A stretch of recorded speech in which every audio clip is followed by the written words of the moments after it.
Mit Indexfonds, besser bekannt als ETFs oder Exchange Traded Funds, kannst du langfristig mit Aktien Vermögen aufbauen. Und zwar einfach und günstig. ETFs bilden Aktienlisten nach, sogenannte Indizes wie den DAX, S&P 500 oder den Weltaktienindex MSCI World. Mit einem ETF erzielst du genauso viel Rendite wie die breite Masse der Aktieninvestoren. ETFs sind genauso sicher wie aktiv verwaltete Fonds. Doch was macht einen ETF jetzt eigentlich aus? Herzlich willkommen zu einer neuen Folge von Leben in Freiheit, wo du alles über Investitionen, Business, finanzielle Freiheit und viele andere Finanzthemen erfahren kannst. Denn seien wir ehrlich, die Schulen bringen dir das nicht bei. Also, wenn das Thema für dich interessant ist oder du lernen willst, wie du besser mit deinem Geld umgehst und mehr finanzielle Freiheit hast, dann bist du hier Gold richtig.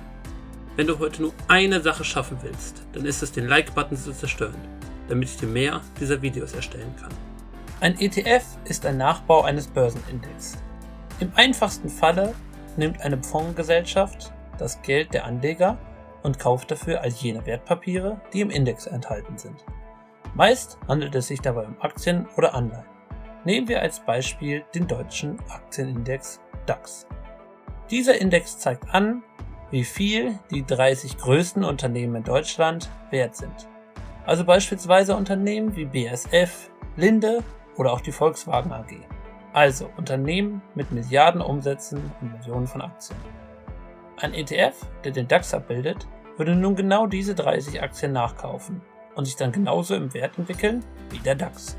Ein Aktienindex fasst auf diejenigen Unternehmen zusammen, die an der Börse am meisten wert sind. Also deren Börsenkurs multipliziert mit der Anzahl an Aktien den größten Betrag ergibt. Das sind gleichzeitig die bei der breiten Masse an Investoren beliebtesten Unternehmen. Man spricht daher auch davon, dass ein Aktienindex den Markt abbildet. Das Ziel eines ETF ist es, genau die Rendite zu erzielen, die der Index erzielt. Ein ETF versucht damit gerade nicht, durch gezielte Auswahl einzelner Aktien klüger und besser zu sein als die breite Masse der Investoren.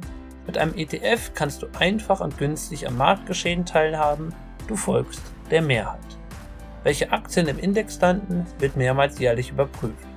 Ändert sich die Zusammensetzung des Index, bessert auch der ETF nach. Diese Strategie bringt ETFs einen großen Vorteil ein. Sie kosten deutlich weniger als Fonds, bei denen ein Fondsmanager Aktien einzeln aussucht, sogenannte aktive Fonds.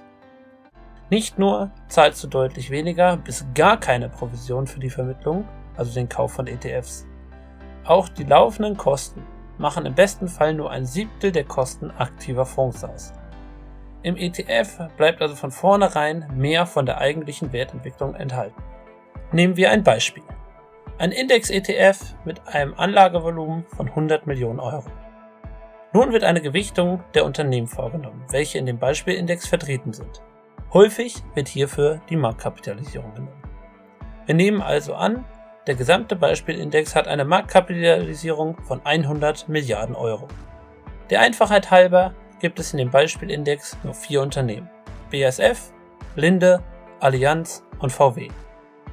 BASF hat eine Marktkapitalisierung von 25%, Linde von 37%, Allianz von 10% und VW von 28%. Somit würde unser Beispiel-ETF für 25 Millionen Euro BASF, für 37 Millionen Euro Linde, für 10 Millionen Euro Allianz und für 28 Millionen Euro VW-Aktien kaufen. Steigen nun die Aktien aus dem Index um 5%, steigt der Wert des ETFs auch proportional um 5%. Sinkt der Index um 5%, fällt auch der ETF um 5%. Somit nimmt man über den ETF direkt und vor allem proportional am Marktgeschehen teil. Indexfonds gehen unterschiedlich an die Aufgabe heran, einen Aktienindex nachzuempfinden. Man unterscheidet 2 verschiedene Bauarten von ETFs. Auch die Art, wie Anleger an Unternehmensgewinnen beteiligt werden, kann sich unterscheiden. Kauft ein ETF einfach die Aktie im Index nach, sprechen Fachleute von einem physisch replizierenden ETF. Sie sind bei Anlegern in der Regel sehr beliebt, weil sie verständlich und transparent daherkommen. Anleger wissen immer genau, in welche Wertpapiere sie gerade investiert haben. Es kann auch vorkommen, dass ein ETF nicht alle Aktien tatsächlich kauft, sondern nur eine optimierte Auswahl. Statt Aktien einzeln nachzukaufen, kann sich der ETF-Anbieter die gewünschte Wertentwicklung auch von einer Bank zusichern lassen. Im Gegenzug erhält die Bank einen Korb bekannter Aktien vom ETF-Anbieter. Dieser Tausch kann für beide Beteiligten am Ende günstiger sein. Bei der Ausschüttungsart unterscheiden wir zwischen ausschüttendem ETF und wieder anlegendem ETF. Erwirtschaftet ein Unternehmen einen Gewinn, wird dieser regelmäßig als Dividende an die Aktionäre ausgeschüttet. Stecken Aktien in einem Fonds, fließen die Dividende erst an den Fonds. Er kann die Ausschüttung dann gebündelt an die Aktien weitergeben. Das verringert den Wert, der im Fonds steckt, dafür können Anleger mit den Dividenden zum Beispiel Steuern begleichen. Ein ETF hat auch die Möglichkeit, die Dividenden dem Fondsvermögen gutzuschreiben. Man spricht dann von einem wiederanlegenden oder thesaurierenden ETF. Solche ETFs eignen sich für Anleger, die langfristig Vermögen aufbauen wollen. Denn auch die Dividende profitiert von einer positiven Wertentwicklung, ähnlich wie beim Zinseszinseffekt. Möchtest du ETFs kaufen und anschließend verwahren, musst du nicht extra zur Filialbank gehen. Die Gebühren, die die Banken häufig für das Wertpapierdepot verlangen, kannst du dir sparen.